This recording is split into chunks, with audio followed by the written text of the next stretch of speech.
Welcome to my kitchen. My name is Sue, and today we're going to make a classic Greek dish. It's a very simple dish, very elegant though, and it's very tasty. It's Kota Lemonato, lemon chicken. Sometimes it's called roast chicken, sometimes it's called chicken oregano, but whatever it's called, it's delicious. You'll find this recipe, today's recipe, and all the recipes we've used on our website. Be sure to look us up, Tweeton.com. Not only will you find the recipes, but you'll also find an opportunity to order videos of some of the shows. And you'll find interesting links to other Greek sites that will give you more insight into the Greek culture. And of course, you can always email me with your comments and with your questions. I'd love to hear from you. So please look us up, Tweeton.com, or email me at susan@tweeton.com. But on to the recipe, on to the lemon chicken. To make the kota, to make the chicken, of course you're going to need some chicken. You need anywhere from 2 to 4 pounds of cut up chicken pieces. It can be like this, a whole chicken cut up, or it can be your favorite pieces, all thighs, all legs, all breasts, or a combination. It really doesn't matter. But anywhere from 2 to 4 pounds of cut up chicken, depending on how many people you're going to be feeding. You definitely need some good quality extra virgin olive oil. And the heart of this chicken dish are the lemon flavorings and the oregano. So you need oregano, and you're going to need a goodly amount. You'll need 3 tablespoons of either dried oregano or twice that much of fresh oregano. So you need a lot of oregano, and you need the juice of 3 or 4 lemons. That gives it that wonderful acidic lemony flavor. And of course, you need garlic, and you're going to need about 5 cloves of crushed garlic. This dish is a classic, and it's always made with roast potatoes. So you need some potatoes, about 3 or 4 pounds of potatoes, or however many potatoes you want for the amount of people that you're serving. Very simple ingredients, put it all together, and you do have a classic and delicious Greek dish. As with any dish that's using raw chicken, the first step is going to be to wash and to clean the chicken. And so I'm going to rinse it under cold water and then just blot dry it. That's all I need to do. I don't need to have it bone dry because I'm not going to fry it, but I just want to get rid of the excess water. So that's what I'm going to do right now. I'm going to rinse the chicken pieces and then just put them into this casserole with some paper towels to absorb some of the excess moisture from the washing. Now, I haven't used all the chicken bits. The liver I'm not going to use. The gizzards and the heart and the back and the neck I'm going to use in making my own chicken broth. Now what I want to do is just go through the chicken pieces and find any excess flaps of skin or globules of fat and just cut them out, either using a knife or kitchen shears. And here's an example. This is a thigh. It has excess fat and excess skin. That just really isn't necessary. Just kind of clean up the chicken. Now, here's an example. Unnecessary fat. If you wanted to, you could even use frozen, boneless, skinless chicken breasts or chicken thighs for this dish. I've trimmed the chicken. There's no more excess fat or flaps of skin. So now what I need to do is wash my hands, wash my utensils, and wash the sink in which I was rinsing the chicken. That'll just take me a few minutes.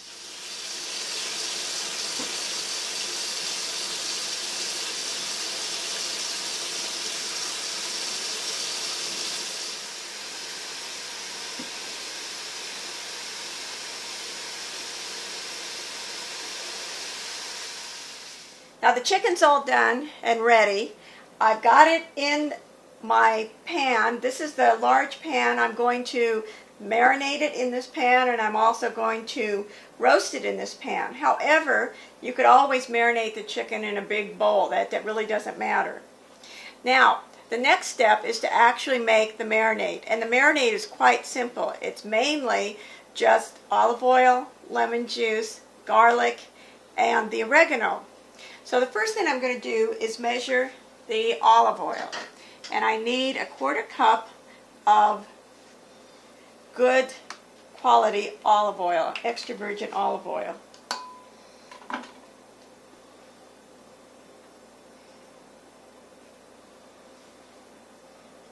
little bit more certainly isn't going to hurt anything.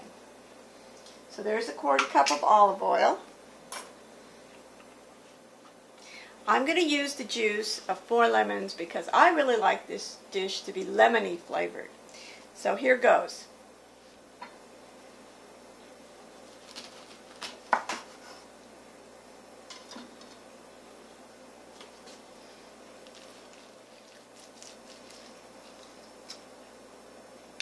And of course, be sure that you take the seeds out before you pour them into the marinade.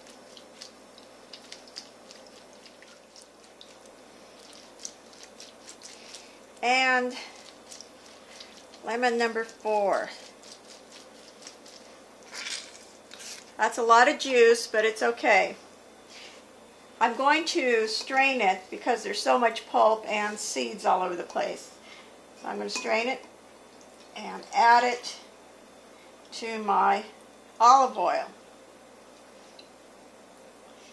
Alright, that's 2 of the components. On to the next. And next comes the garlic. 5 cloves of crushed garlic. And they really should be crushed, put through a garlic press, because you want that garlic flavor to just go throughout the entire chicken.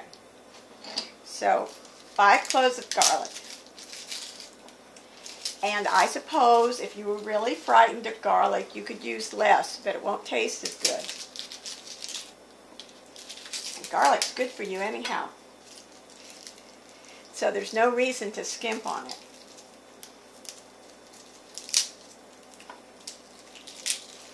Okay, 1, 2, 3, 4.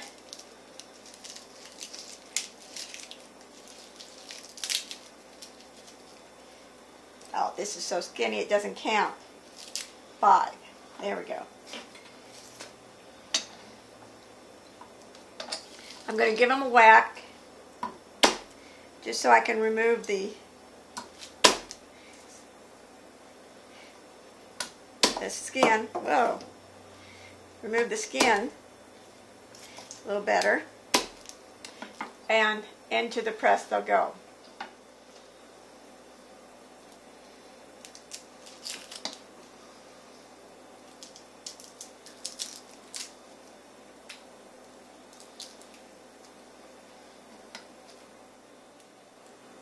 My garlic is all cleaned, and now it's time for me to put it into the marinade.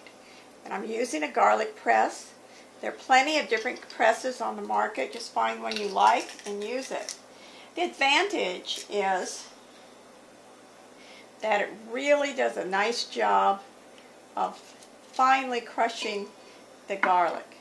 Sometimes it doesn't matter if you've got chunks of garlic. When you're doing a stew, something that's going to cook for a long, long time, it really doesn't matter. But in a case like this, where there's a marinade, it does help. It releases the flavor immediately. Now, if your family has an objection, you can certainly use less garlic. It just won't be quite as tasty. You know, another thing you could do, make it really easy, is take everything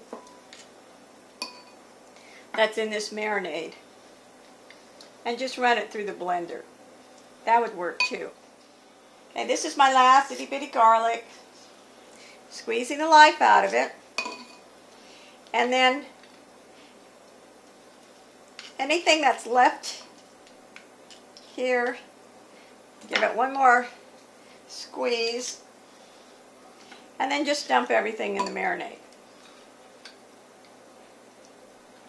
The only thing that'll happen is that it'll taste really good. Okay, so now we have 3 of our components. Olive oil, lemon, and lots of garlic. On to the herbs. Now comes one of the major components of the marinade, and that's the oregano. You will need a 1/3 cup of oregano. Yes, that's a lot. That's because it's what's going to flavor the chicken and flavor the potatoes. I ran out of dried oregano, and I didn't feel like going to the store to buy any. So what I did is I went out into my garden and I picked two kinds of oregano, and I'd like to show them to you. Right here, I have Italian oregano, and you can see it's already forming the little flowers that when dried you crumble up and they make that delicious smelling Italian oregano. It has some leaves, but mainly it's the flowers. Now over here I have Greek oregano, and it looks different. It is mainly leaves, and it has a unique flavor all its own. It's different from Italian oregano. If you can get a Greek oregano plant, put it in a pot or put it in your yard, you won't be disappointed. It has a unique flavor. It's very sharp. It's very strong.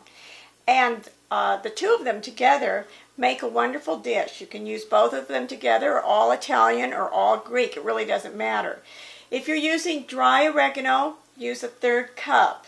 If you're using fresh oregano, you're going to need to use a little bit more, just because the dried is a little more concentrated and the fresh, the flavor seems to bake out a little faster. So use some more, a little bit more, maybe half as much more or even twice as much for fresh herbs. It doesn't matter if you use too much, because it's just like garlic. If you use more herbs, it's just going to taste better.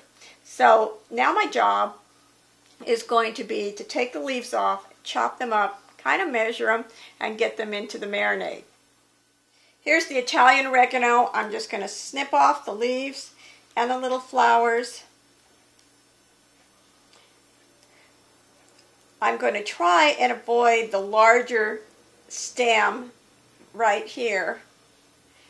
Some of these more tender stems at the end of the flower tips, that's okay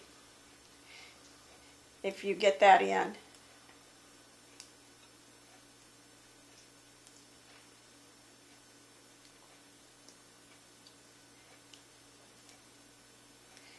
You can't be too fastidious or you'll never get anything done. It'll take forever. Alright, this is good enough. I've cleaned this one pretty well, so I'm on to my next. Okay, I'm done with my Italian oregano. All the leaves, all the little flowers are down here. And what I need to do now is just chop them up as finely as I can manage.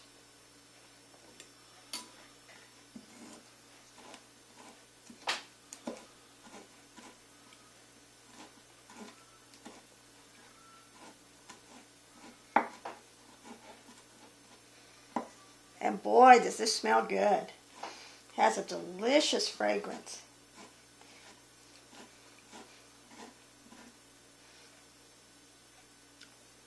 With these wonderful warm Sacramento summers, I just can't think of anything that would be better to do than to grow some fresh oregano. If not in your backyard garden, then certainly on a nice big pot in your deck or patio. Okay.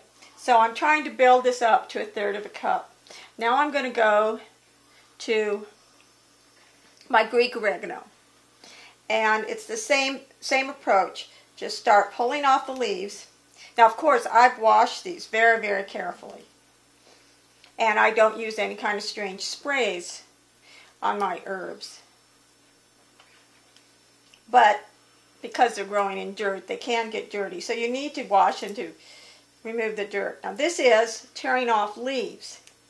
And it's the same approach. Leave the big stem, thick stem. If you get a few little stems on the ends of the leaves, that's okay, because those are tender. What you want to avoid is something thick like this that's going to jab somebody in their mouth while they're eating. So I'm done with my Greek oregano. All the leaves have been separated from the stalks. And now it's time for me to chop this up as finely as I can get it.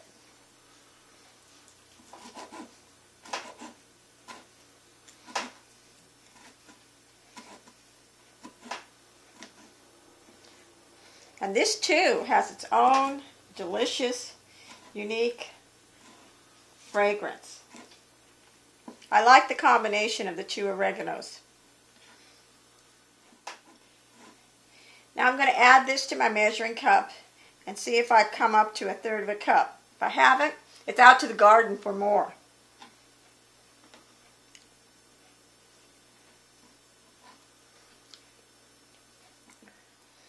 Oh, not quite enough. I need to go out and get some more. Why don't you come out with me?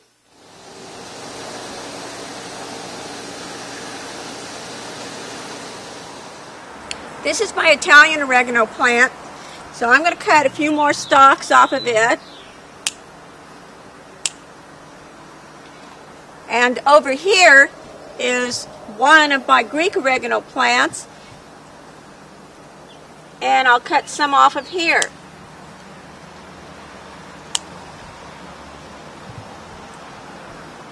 And this should be enough to finish the chicken dish. So I'm done for now. Let's go back inside so I can keep chopping. So I washed the herbs that I just picked. Now I'm just picking off the leaves. I'm going to keep chopping until I get a little more than 1/3 of a cup.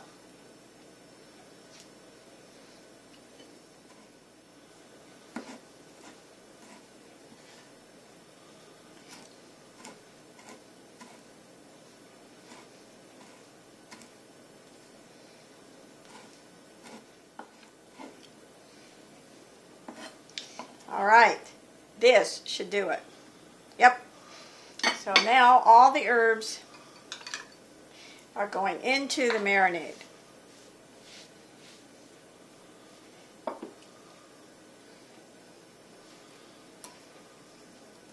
Just whisk it up a little. And to this mixture, the only thing you need now is some salt and pepper. About a teaspoon of salt and about the same amount of pepper.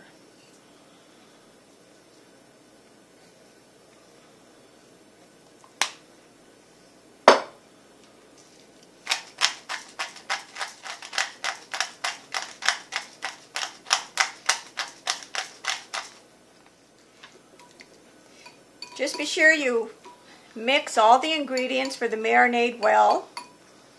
And the only thing left to do now is just pour the marinade on the chicken.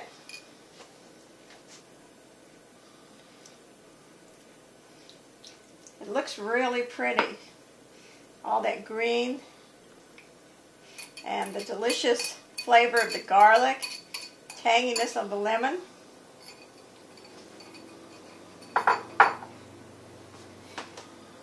Now the chicken, take some of the oregano, since this is fresh, and just be sure that you get some of it on top of every piece. Now the chicken should marinate in this 2 hours up to overnight. That's what's going to give it the really nice flavor, because the flavor will get all through the chicken. No matter how long you marinate it, whether it's 2 hours, whether it's 4 hours, 12 hours, whatever, be sure that you turn it at least once so that both sides of the chicken will come into contact with the marinade, and try to distribute the garlic and the oregano just like I did right here. So you want to cover it, you want to refrigerate it, and you want to let it marinate for at least 2 hours, if not longer. The longer it marinates, the stronger the lemon, garlic, oregano flavor will be. So I'm just going to cover it with some plastic wrap and stick it in my refrigerator.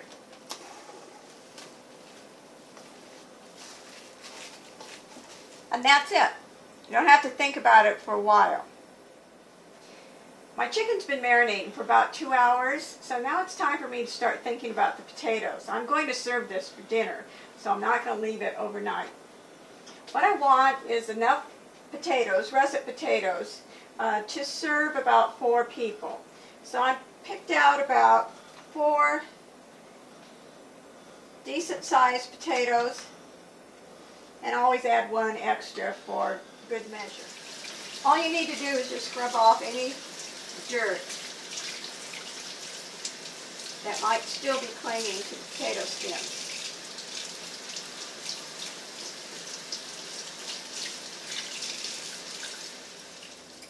Well, it's just peeling potatoes.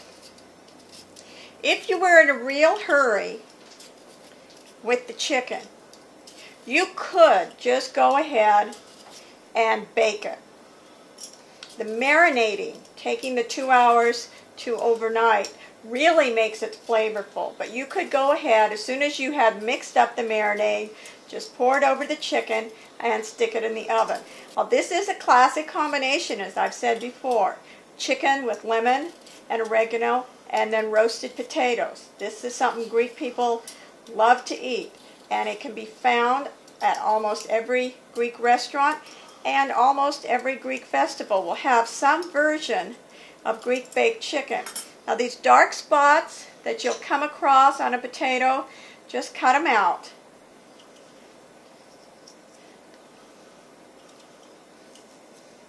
Like that.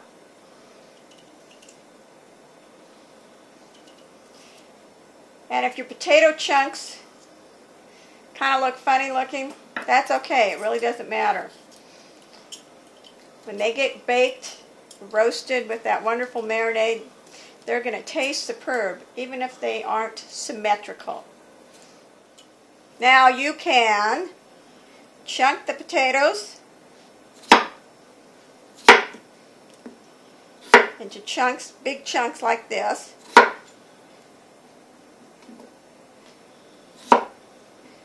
That's one way. You could, if you wanted, wedge them.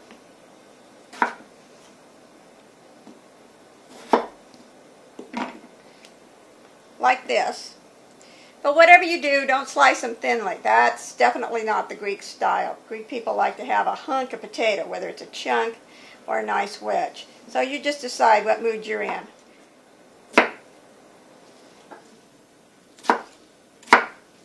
Well, that was easy. That's done. Now it's time to get the chicken out of the refrigerator, put the potatoes in, mix them all up with the marinade, and into the oven. Here's my chicken. I'm going to get rid of the plastic wrap. It's just been in the refrigerator for a couple of hours, and that's okay. Again, you could leave it in up to overnight. Now the only thing I need to do is just add the potatoes.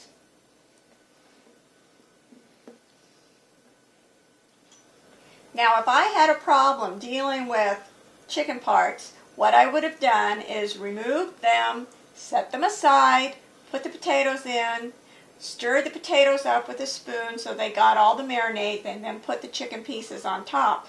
But I don't really have a problem dealing with chicken pieces. So I'm just lifting them up, sticking the potatoes in, doing this by hand. It's easier. And the reason why you can put the chicken pieces on top is because they've been marinating for several hours. So they've got the flavor. It's the potatoes that don't have the flavor. So they need to get down there into that marinade. Alright. That's pretty good. Everything is now coated with the marinade, potatoes and chicken. And it's just time for me to stick it in the oven. Just a note. Whenever you clean up after dealing with chicken or any kind of raw meat, be sure as you wash your hands that you also take the time to clean under your nails, because you can get bacteria under your nails, little bits of fat. So it's important that you clean every bit of your hands. Another thing regarding the chicken, on a really hot day, you don't have to put it in the oven. You could do this in an electric skillet, and that would save you heating up your entire kitchen. All you'd need to do is, after you marinate the chicken, take it out, kind of wipe it dry a little bit, wipe some of the marinade off, and lightly saute it in olive oil in an electric skillet, and then pour the marinade and put the potatoes in, and then just cook it. And that would work just fine. So, into a 350-degree oven for 60 minutes, checking every 20 to 30 minutes to stir the potatoes and to check to see if you need some additional water. It's been about 25 minutes. I'm going to take a look at my chicken to see how it's doing. But I can tell you already, the house is just filled with the fragrance of that garlic, oregano, and lemon. It smells delicious. I wish it were done right now. Anyhow, here goes. But this looks pretty good. I'm just stirring it a bit just to make sure the potatoes are covered with that marinade. And this end looks a little dry, so I might just add a little bit of water right there. Okay, so far so good. Back into the oven for another 20-25 minutes till I check it again. It's been a little over an hour. I checked the chicken twice, added a little bit of water. I even stuck the chicken and the potatoes with my handy tool to make sure they're both done. And now it's time to take the chicken out. This is a perfect dish. It's a one-pot dish. It looks pretty, looks elegant. It's fine for company, for a dinner party, and it's great for home-style cooking too. It's a Greek classic. It has those wonderful flavors that Greeks love, lemon and oregano and olive oil. Try it.